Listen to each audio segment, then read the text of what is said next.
guys. Welcome back to our 203rd episode of Mortgage Matters in Minutes. I'm your host, as always, Brent Rasmussen, owner of Mortgage Specialist here. 25 plus years in lending, more certifications than any in the market of mortgage lending, understanding the forefront, the behind the scenes, and the real estate aspect of mortgage lending. So today, let's talk about a rule that goes into place on March 1st here. And what title companies and buyers need to know about FinCEN. And that's a word that many people might not be understanding of, and this could affect some individuals' transactions, those that are not already working with the mortgage lender like myself. But we're going to chat about what those changes are and look like, just to prepare anyone that's out there purchasing transaction or real estate, and how those could affect the transaction as well. So we're going to talk today specifically about what is FinCEN and what is the rules that is going to change. So FinCEN stands for the Financial Crimes Enforcement Network, which is a part of the U.S. Treasury, and they have established what's called an anti-money laundering. All banks, mortgage companies, credit unions abide by this anti-money laundering rules.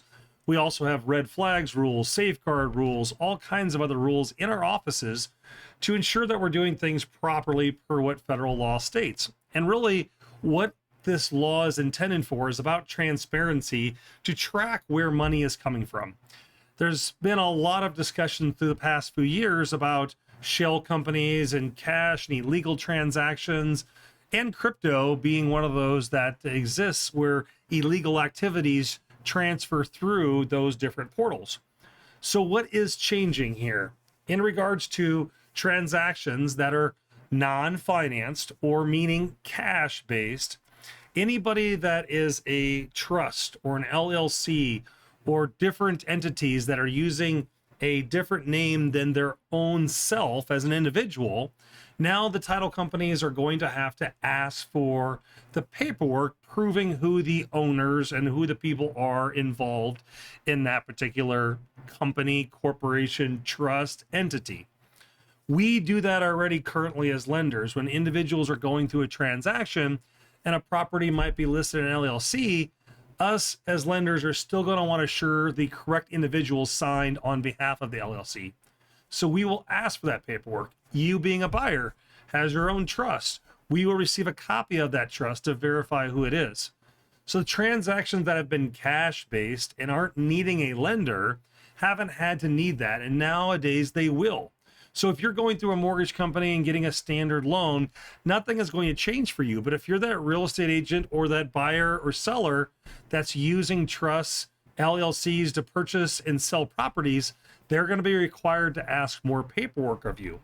Again, why is this happening? We're trying to, as the whole United States economy, prevent money laundering, whether that's here in the United States or globally.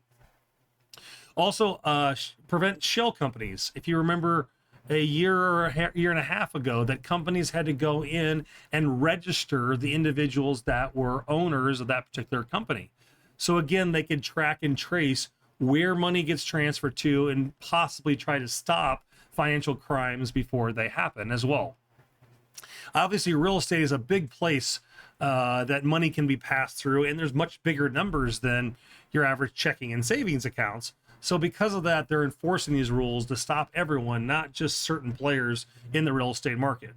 So as we mentioned, the title companies are going to be asking those individuals for their beneficial ownership information, or their EIN, or any tax documents, or possibly any filings that they have showing who is in charge and who is running that entity, so they can work to stop any bad things from happening. Bad things meaning financial illegal activities. I know currently in this times that we're in 2026, we're still discussing, talking about, taking down drug lords and drug pens and making that happen, just like that all started in the early 80s.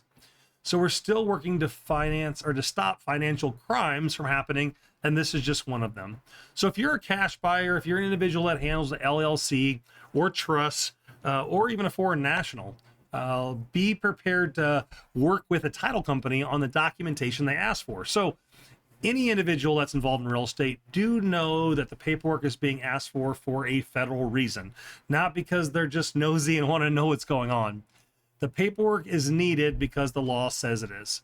So real estate agents and buyers and sellers all be aware of the additional paperwork, because if you don't have that, the transaction is not going to occur. And some people like to deal in what we call cash real estate transactions, because those transactions can close much faster than a loan just because of the less paperwork. But now, if this paperwork is needed, be prepared to provide that. So again, this doesn't affect anything on the mortgage side. Don't want to scare anyone, but this can affect investors, sellers, and buyers of real estate if you're using a trust, LLC, or other entities in regards to that. Here at Mortgage Specialists, we're here to help answer any questions you may have. Are we perfect? No. Do we try to be? Sure. But in regards to mortgage and planning ahead for your real estate needs, we would love you to contact and reach out to us. Refer any clients that you may know and like and trust to us, and we can assist with them. Just a phone call away at 402-991-5153. Check us out on our website at mtg-specialists.com, or just Google us at Mortgage Specialists and check us out. Feel free to reach out anytime. We'll see you here next time. Have a great rest of your week. Mortgage Specialists. Driven, trusted, reliable.